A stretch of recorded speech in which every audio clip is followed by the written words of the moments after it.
In part 1 of this video, we looked at dozens of vintage cigarette packs with interesting graphic design, slogans, and brand names. We showed how to find the date of a vintage pack, and a good time was had by all. And now, on to part 2.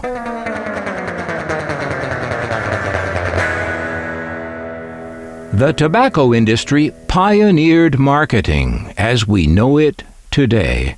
They basically invented the idea of a customer not just choosing a brand, but personally identifying with that brand, with its look or image. Customers were encouraged to conflate their own self-perception with their brand choice. This marketing technique we now have a name for: lifestyle advertising, or identity advertising. And it is everywhere these days. This type of advertising doesn't deal in facts or information for your use in rational judgment. No, these ads deal in images and emotions. The goal is not that a customer should make a rational, informed choice, but rather that a customer should suspend rationality in favor of a compelling self-image. The product needn't be good. It need only make you feel good about it.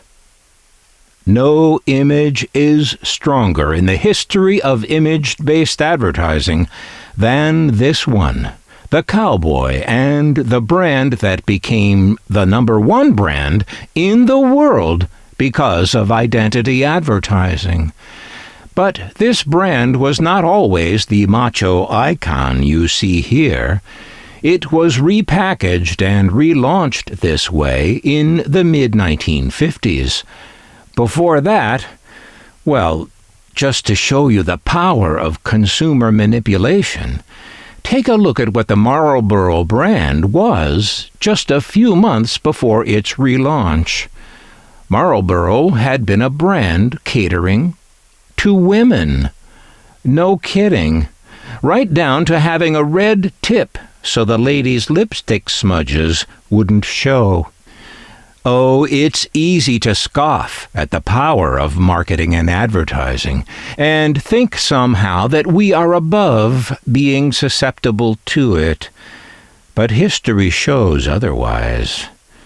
More on this later. Being made before 1966, this pack has no health warning, though the health effects were well known by then.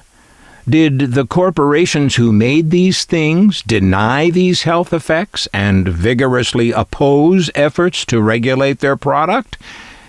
Of course they did.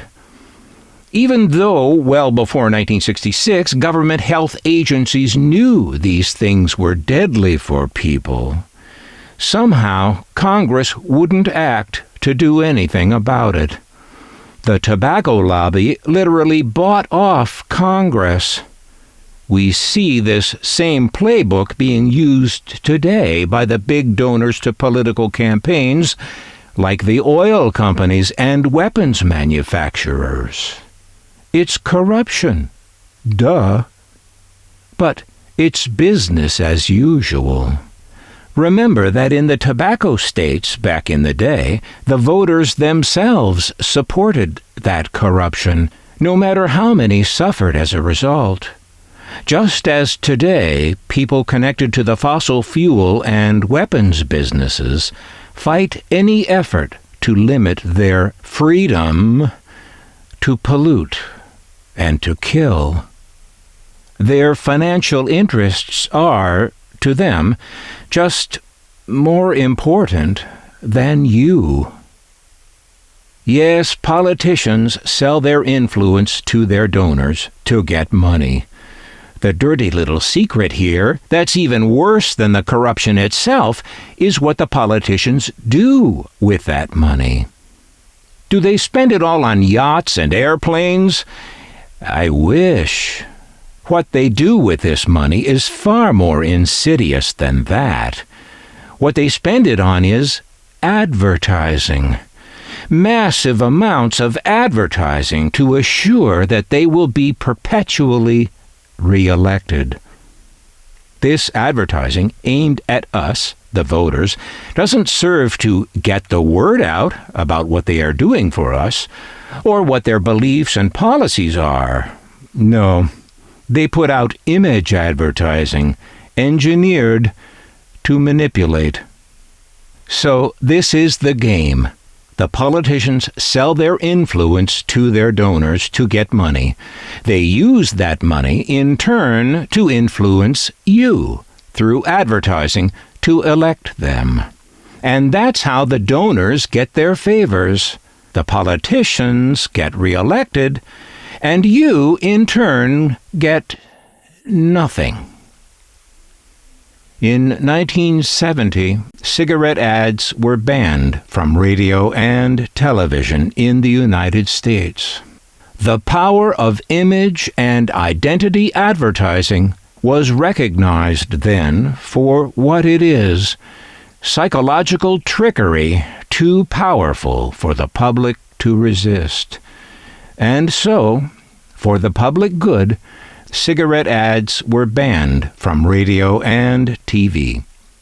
For the public good, and for the same reasons, it's time for another advertising ban. It's time for Congress to ban political advertising. Would they do it? Would our politicians ban their own advertising? Unlikely. Well, I've got another idea. Fellow voters, we, the people, can take money out of politics ourselves right now, in a sense, just by refusing to believe any damned thing at all we hear in a political ad. Ignoring the ads isn't enough. Don't do that. Instead, hear them. Hear what they say. Then do the opposite. When there are competing campaigns, see which one is doing the most advertising, then vote for the other side. This technique works for politicians, ballot measures, and propositions. If this sounds juvenile and contrary to you, remember this: we're conditioned to believe that paid political advertising is legitimate. It isn't. Money buying political speech is no different than money buying votes. I've been looking at these ads this way for a while now, and it's kind of fun. Here's the key thing I've learned about political advertising. The biggest budgets almost always belong to the biggest liars.